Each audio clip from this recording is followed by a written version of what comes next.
Emergency, जो भारत के लोकतांत्रिक इतिहास में काला दिन के रूप में मनाया जाता है। 25 जून 1975 को कांग्रेस की सरकार ने देश में इमरजेंसी घोषित कर दी थी। इस दिन को भारतीय जनता पार्टी के नेतृत्व वाली एनडीए सरकार संविधान हत्या दिवस के रूप में मनाता आया है। वहीं महाराष्ट्र में भी महायुति सरकार की तरफ से सदन में आज इमरजेंसी को लेकर चर्चा की गई, जहां उप मुख्यमंत्री एकनाथ शिंदे ने अपनी राय रखी। आइए दिखाते हैं क्या कुछ कहा उन्होंने। हक्काचा व्यक्ती स्वातंत्र्याचा गळा देखील घोटला गेला। लाखो लोकांना विनाकारण तुरुंगात डांबण्यात आलं। 150 वर्ष ब्रिटिशांशी संघर्ष करून मिळवलेल्या स्वातंत्र्यावर घाला घालण्यात आला। न्यायपालिकेची स्वायत्तताही धोक्यात आली। महामानव डॉक्टर बाबासाहेब आंबेडकरांनी देशाला संविधान दिलं। या संविधानाच्या प्रिअँबलमध्येच सुरुवातीला शब्द आहेत, we the people of India. या पीपलचीच हत्या काँग्रेस राजवटीने त्या काळात केली। ती केवळ संविधानाची हत्या नव्हती, तर लोकशाहीच्या आत्म्यावर झालेला तो हल्ला होता।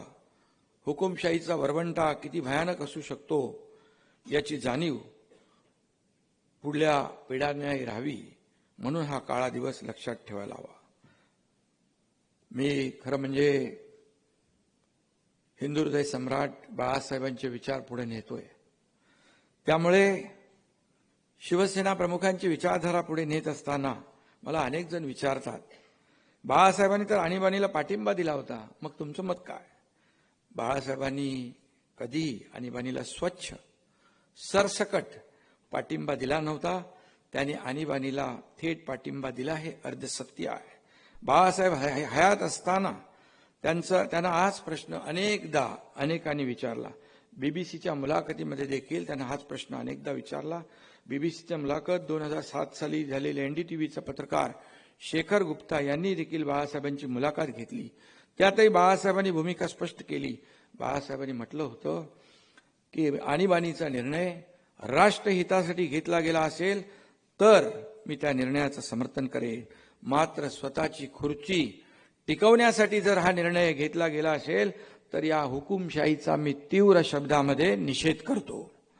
आणि आणीबाणीच्या नावाखाली देशात हुकुमशाही आणण्याचे प्रयत्न खपून घेतले जाणार नाहीत, असंही त्या काळात बाळासाहेबांनी स्पष्ट केलं। हे बाळासाहेबांचे शब्द आहेत आणि त्याची मुलाखत घेणारे लोक आहेत। जेव्हा इंदिराजींनी प्रसार माध्यमांची गळचेपी करण्याचा प्रयत्न केला, त्याविरुद्ध आवाज उठवणारे बाळासाहेब होते। बाळासाहेबांच्या मार्मिकचाही गळा आणीबाणीनेच घोटला, मार्मिकही बंद केलं होतं। देशाचं रूपांतर छळछावणीत झालं। आणीबाणीचा विषकाल आदरणीय प्रधानमंत्री नरेंद्र मोदीजींच्या नेतृत्वाखाली आपण अमृतकाल साजरा केला। काँग्रेस राजवटीतला हा विषकाल फक्त आठवतो। मोदी सरकार हे लोकशाही मार्गाने लोकांनी निवडून दिलेलं लोकांचं सरकार आहे, कल्याणकारी राज्य आहे।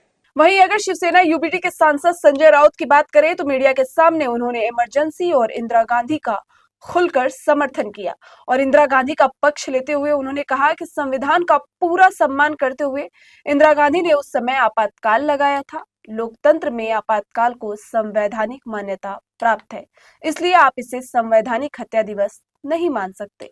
इंदिरा गांधी जोड़ तोड़ करके पैसा का इस्तेमाल करके चुनाव जीत सकती थी, लेकिन इंदिरा गांधी ने ऐसा नहीं किया। इंदिरा गांधी जी लोकतंत्र की चौकीदार थी। पिछले 11 सालों से देश में अघोषित आपातकाल है। सांसद ने कहा कि इंदिरा गांधी ने संविधान का पूरा सम्मान करते हुए आपातकाल लागू किया था। इतना ही नहीं बल्कि उन्होंने ये भी कहा कि बीते 11 सालों में देश में अघोषित आपातकाल लागू है। आइए दिखाते हैं क्या कुछ कहा संजय राउत ने। देखिए, बीजेपी को किसी भी चीज का उत्सव मनाने में और राजनीति करने में बहुत मजा आती है। वो किसी भी चीज का उत्सव मनाएंगे। प्रेसिडेंट ट्रंप ने मोदी जी को युद्ध रोकने को कहा, उसका भी उत्सव मनाएंगे कि देखो मोदी जी के कितने दोस्त था डोनाल्ड ट्रंप, कि मोदी जी को फोन करके कहा कि युद्ध रुको। 50 साल हो गए हैं, ये बात सही है। आपातकाल इंदिरा गांधी ने लगाया था, 50 साल हो गए और हमारी पार्टी शिवसेना बाला साहब ठाकरे जी ने इमरजेंसी को समर्थन दिया था। ये भी मैं आपको बताना चाहता हूँ, हमारे पार्टी ने इमरजेंसी को समर्थन दिया था।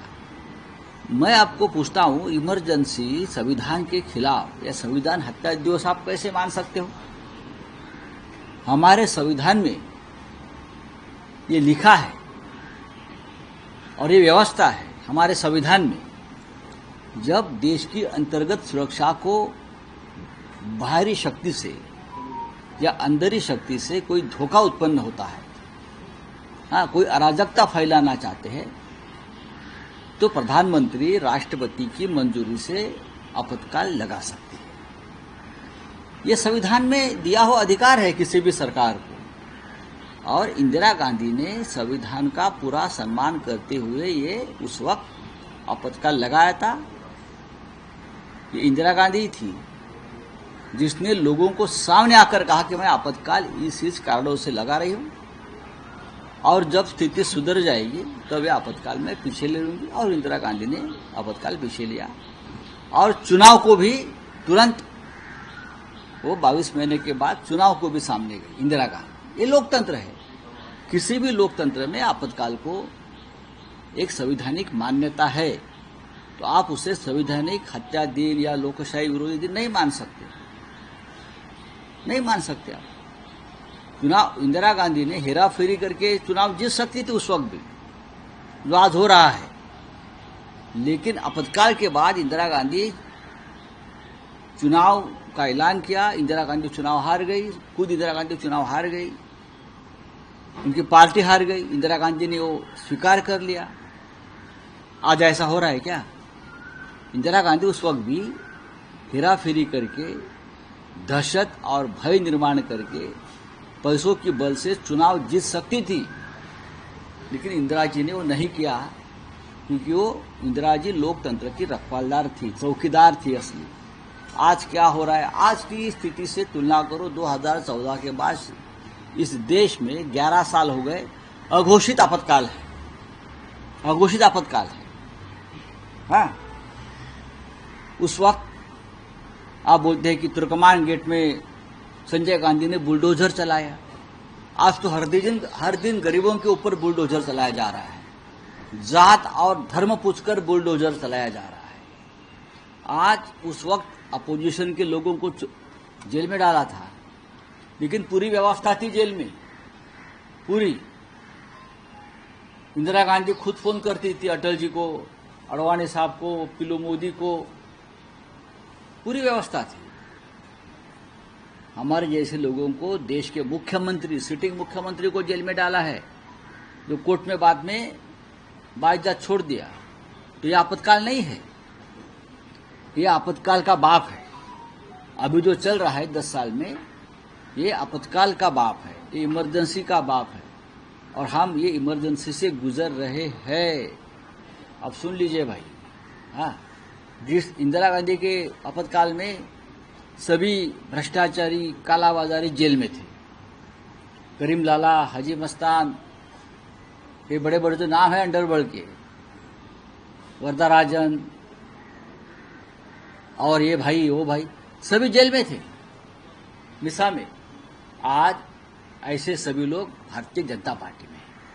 राजनीतिक पार्टियों के अपने पक्ष और अपने तर्क होते हैं, जो समय और जरूरत के हिसाब से बनते और बदलते रहते हैं।